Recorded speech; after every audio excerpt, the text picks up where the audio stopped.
എല്ലാ സജ്ജനങ്ങൾക്കും നമസ്കാരം. നമ്മൾ ശ്രീമദ് ഭഗവത്ഗീതയിലൂടെ ഉള്ള യാത്രയിലാണ്.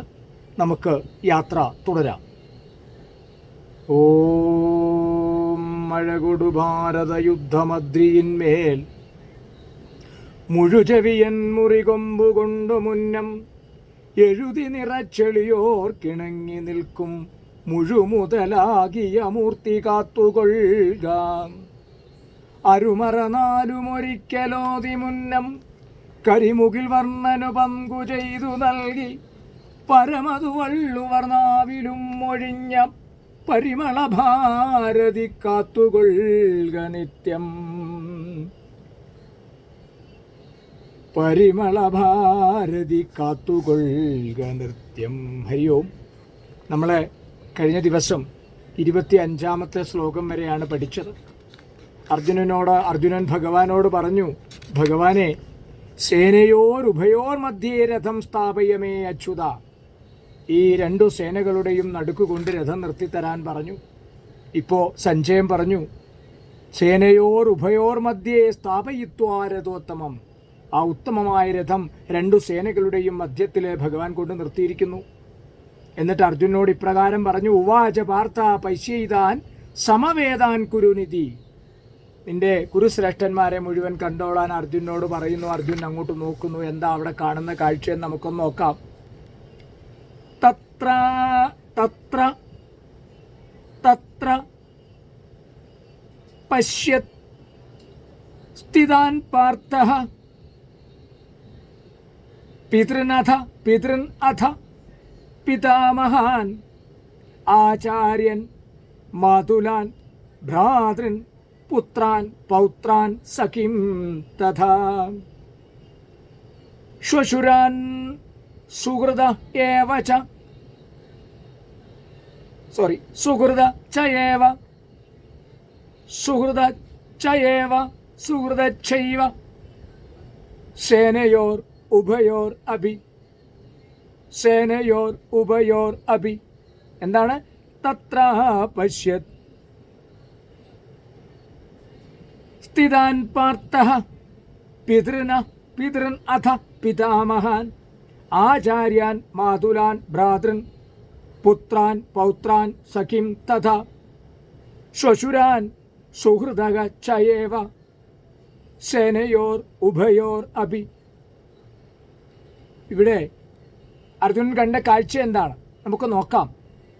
തത്രാവശ്യത് സ്ഥിതാൻ പാർത്ഥഃ പിതൃൻ അഥ പിതാമഹാൻ ആചാര്യാൻ മാതുലാൻ ഭ്രാതൃൻ പുത്രാൻ പൗത്രാൻ സഖിം തഥാ ശ്വശുരാൻ സുഹൃദച്ചൈവ സേനയോരുഭയോരഭി. അഥ പിന്നെ പാർത്ഥ അർജുനൻ തത്ര അവിടെ ഉഭയോ സേനയോരുഭയോരഭി രണ്ട് സൈന്യങ്ങളിലും സ്ഥിതാൻ നിൽക്കുന്ന പിതൃൻ പിതാക്കന്മാർ, പിതാമഹന്മാർ, ആചാര്യൻ ഗുരുക്കന്മാർ, മാതുലാൻ അമ്മാവന്മാർ, ഭ്രാതൃൻ സഹോദരന്മാർ, പിതൃൻ പുത്രന്മാർ, പൗത്രന്മാർ, സഖിൻ സ്നേഹിതർ, തഥ അപ്രകാരം തന്നെ ശ്വശുരാൻ സുഹൃദഃ ച സുഹൃത്തുക്കളെയും അപശ്യത് കണ്ടു. തത്രാൻ അപശ്യത് എന്നാ പറഞ്ഞാല് പശ്യതല്ല അപശ്യത്. ആ യുദ്ധരംഗത്തില് ഇരു സൈന്യങ്ങളുടെയും മധ്യത്തിൽ പിതൃതുല്യരെയും പിതാമഹരെയും ഗുരുജനങ്ങളെയും മാതുലന്മാരെയും സഹോദരന്മാരെ, മക്കളെ, പൗത്രന്മാരെ, സുഹൃത്തുക്കളെ, ഭാര്യാപിതാക്കന്മാരെ എന്നിവരെയും അർജുനൻ കണ്ടു. തത്രാവശ്യത് സ്ഥിതാൻ പാർത്ഥ പിതൃനഥ പിതാമഹാൻ ആചാര്യാൻ മാതുലാൻ ഭ്രാതൃൻ പുത്രാൻ പൗത്രാൻ സഖിം തഥാ ശ്വശുരാൻ സുഹൃദച്ചൈവ സേനയോരുഭയോരഭി. എല്ലാ ബന്ധുക്കളെയും അർജുനൻ പോർക്കളത്തിൽ കണ്ടു. സ്വപിതാവിൻ്റെ സമവയസ്കരായ ഭൂരിശ്രവസിനെ പോലെയുള്ളവർ, ഭീഷ്മരെ പോലെയുള്ള, സോമദത്തനെ പോലെയുള്ള മുത്തച്ഛന്മാർ, ദ്രോണാചാര്യർ, കൃപാചാര്യരെ പോലെയുള്ള ഗുരുക്കന്മാർ, ശകുനിയെ പോലെയുള്ള, ശല്യരെ പോലെയുള്ള അമ്മാവന്മാർ, ദുര്യോധനാദികളായ സഹോദരന്മാർ, ലക്ഷ്മണാദികളായ അഭിമന്യു തുടങ്ങിയ പുത്രന്മാർ, അശ്വത്ഥാമാവ് തുടങ്ങിയ സുഹൃത്തുക്കൾ, കൃതവർമാവിനെ പോലെയുള്ള ഗുണാകാംക്ഷികൾ, കൂടാതെ തൻ്റെ അനേകം സുഹൃത്തുക്കളെയും സൈന്യനിരകളിൽ അർജുനൻ കണ്ടു. അല്ലേ? യുദ്ധം ചെയ്യാൻ വന്ന് നിൽക്കുന്ന എല്ലാവരും പരസ്പരം കലഹിക്കാൻ വന്ന് നിൽക്കുന്നവരുടെ കൂട്ടത്തിൽ കണ്ട ആൾക്കാരുടെ കാര്യം ഈ പറഞ്ഞത്. തത്രാവശ്യത് സ്ഥിതാൻ പാർത്ഥ പിതൃനഥ പിതാമഹാൻ ആചാര്യാൻ മാതുരാൻ ഭ്രാതൃൻ പുത്രാൻ പൗത്രാൻ സഖിംസ്തഥാ ശ്വശുരാൻ സുഹൃദൈവ സേനയോരുഭയോരപി. അടുത്തോ താൻ സമീക്ഷ്യ സ കൗന്ദേയ സർവാൻ ബന്ധൂൻ അവസ്ഥിതാൻ കൃപയാ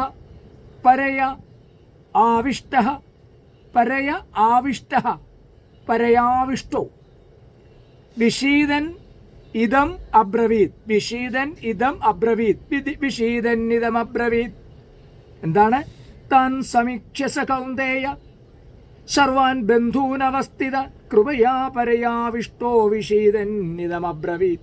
സഹ കൗന്ദേയ, ആ കുന്തിപുത്രൻ, അവസ്ഥിതാൻ നിൽക്കുന്ന, താൻ സർവാൻ ബന്ധൂൻ തൻ്റെ എല്ലാ ബന്ധുക്കളെയും സമീക്ഷ കണ്ടിട്ട്, പരയാ മഹത്തായ കൃപയ കാരുണ്യത്താൽ ആവിഷ്ടാഹ ആവേശം പൂണ്ട്, വിഷീദനായി ഇതം അബ്രവീത് ഇങ്ങനെ പറഞ്ഞു ഭഗവാനോട്, കൃഷ്ണനോട് ഇങ്ങനെ പറഞ്ഞു. ഇവരെയൊക്കെ കണ്ടു കഴിഞ്ഞപ്പോഴത്തേക്കും അദ്ദേഹത്തിൻ്റെ ആ കരുണ, മഹത്തായ കാരുണ്യം കൊണ്ട് ആവേശം പൂണ്ടിട്ടാണ് പറഞ്ഞത്. താൻ സമീക്ഷ സ കൗന്ദേയ സർവാൻ ബന്ധൂനവസ്ഥിത കൃപയാ പരയാവിഷ്ടോ വിഷീദന്നിതമബ്രവീത്. അർജുന ഉവാച. എന്താണ് അർജുനൻ പറഞ്ഞത്? അർജുനൻ പറഞ്ഞു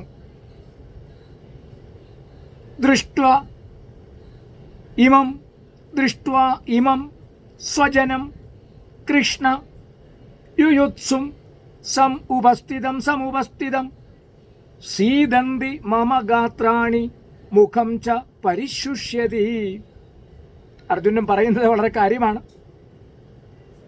ദൃഷ്ട്വാ ഇമം സ്വജനം കൃഷ്ണ യുയുത്സും സമുപസ്ഥിതം സീദന്തി മമ ഗാത്രാണി മുഖം ച പരിശുഷ്യതി.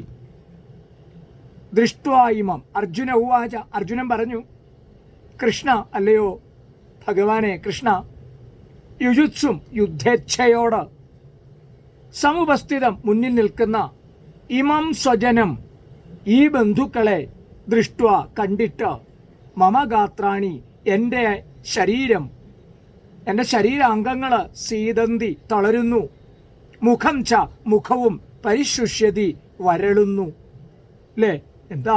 അർജുന ഉവാച ദൃഷ്ട്വേമം സ്വജനം കൃഷ്ണ യുയുത്സും സമുപസ്ഥിതം സീദന്തി മമ ഗാത്രാണി മുഖം ച പരിശുഷ്യതി. അർജുനൻ്റെ ശരീരം തളരുന്നു. യുദ്ധത്തിനൊരുങ്ങി വന്നിട്ടുള്ള ഈ ബന്ധുമിത്രാദികളെ കണ്ടിട്ട് എൻ്റെ അവയവങ്ങൾ തളരുന്നു, എൻ്റെ മുഖം വരളുന്നു. നിർവ്യാജമായ ഭഗവത് ഭക്തിയുള്ള ഏതൊരാളിലും ദിവ്യന്മാർക്കും ദേവന്മാർക്കും ഉള്ള സർവ്വഗുണങ്ങളും ഉണ്ടായിരിക്കും. ഭക്തിയില്ലാത്തവർക്കാകട്ടെ വിദ്യാഭ്യാസം കൊണ്ടും സംസ്കാരം കൊണ്ടും ഭൗതികമായ ഉന്നത പദവിയിലിരുന്നാലും ശരി അനേകം ഗുണങ്ങൾ ഉണ്ടാവില്ല. അർജുനൻ തൻ്റെ യുദ്ധോത്സുകരായ ബന്ധുക്കളെയും സുഹൃത്തുക്കളെയും രണാങ്കളത്തിൽ കണ്ടിട്ട് സഹതാപപരവശനായി തീർന്നു.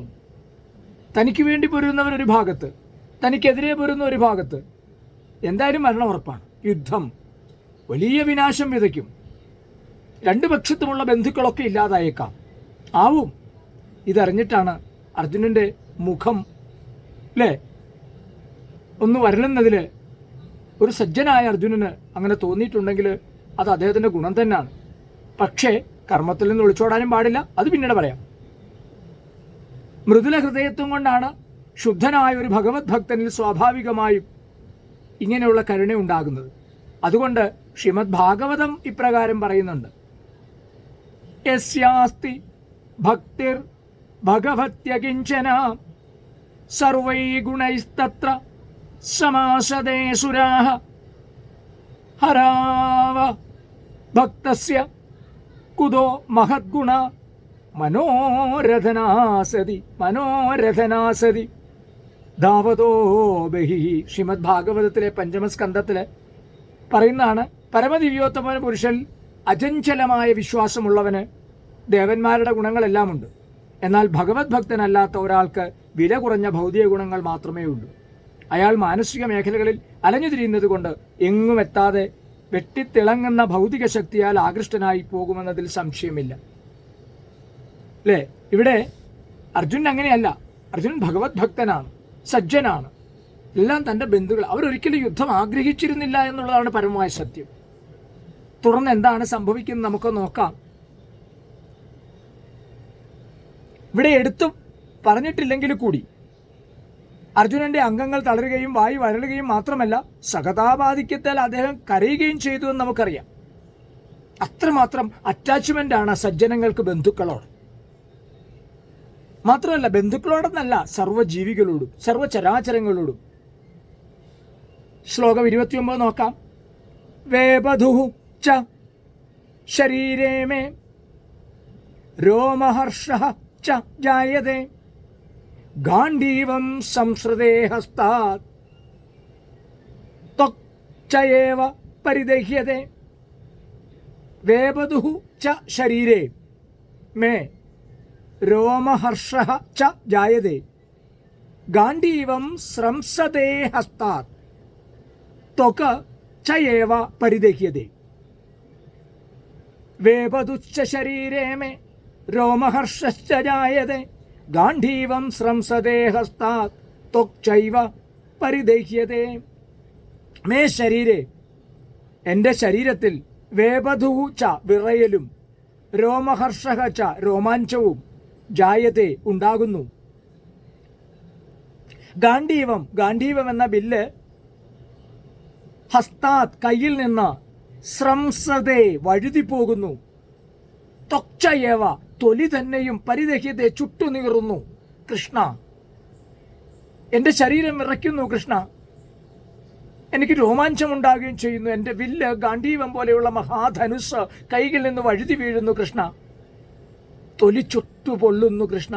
ഭഗവാനെ, ശരീരത്തിന് വിറയലും രോമാഞ്ചവും രണ്ട് കാരണങ്ങൾ കൊണ്ടുണ്ടാവാം. ആധ്യാത്മിക ആനന്ദാനുഭൂതി കൊണ്ടും ഭൗതിക സാഹചര്യങ്ങളിൽ നിന്നുളവാകുന്ന ഭയം കൊണ്ടും. അതീന്ദ്രിയ സാക്ഷാത്കാരം എന്നതിൽ അവയുണ്ടായത് ഭൗതികമായ ഭയം. ഇവിടെ അർജുനന് ഭൗതികമായ ഭയമാണ്. ഭയം മാത്രമല്ല, കരുണ. മൃത്യുഭയം കൊണ്ട് തന്നെ ഗാണ്ഡീവം വീഴുന്നതും ഹൃദയത്തിലെ നീറ്റൽ തൊലിപ്പുറത്ത് അനുഭവപ്പെടുന്നതും അദ്ദേഹത്തിനുണ്ടായ അസ്വസ്ഥതയുടെ മറ്റു ലക്ഷണങ്ങളാണ്. ഇവയെല്ലാം ജീവിതത്തെക്കുറിച്ചുള്ള ഭൗതിക ചിന്താഗതികൾ മൂലമുണ്ടാകുന്നതാണ്. ഭൗതികവാദിക്കുണ്ടാകുന്ന പ്രശ്നങ്ങളാണ് ഇതൊക്കെ. ആത്മീയവാദിക്ക് ഇതുണ്ടാവില്ല. അല്ലേ? എന്താ അവിടെ സംഭവിക്കുന്നത്? വേപധുശ്ച ശരീരേ മേ രോമഹർഷശ്ച ജായതേ ഗാണ്ഡീവം സ്രംസതേ ഹസ്താത് ത്വക് ചൈവ പരിദഹ്യതേ. പില്ലാളി വീരനായ അർജുനന്റെ കൈകളിൽ നിന്ന് ഗാണ്ഡീവം വഴുതിപ്പോകുന്നു, തൊലി ചുട്ടുപൊള്ളുന്നു. വയ്യ കൃഷ്ണ, വയ്യ. അല്ലേ? അതാണ് അദ്ദേഹം പറയാൻ ആഗ്രഹിക്കുന്ന ആ 3-4 ശ്ലോകങ്ങൾ നമുക്കൊന്ന് നോക്കാം. തത്ര അവശ്യത് സ്ഥിതാൻ പാർത്ഥ, തത്ര അവശ്യതാണ്.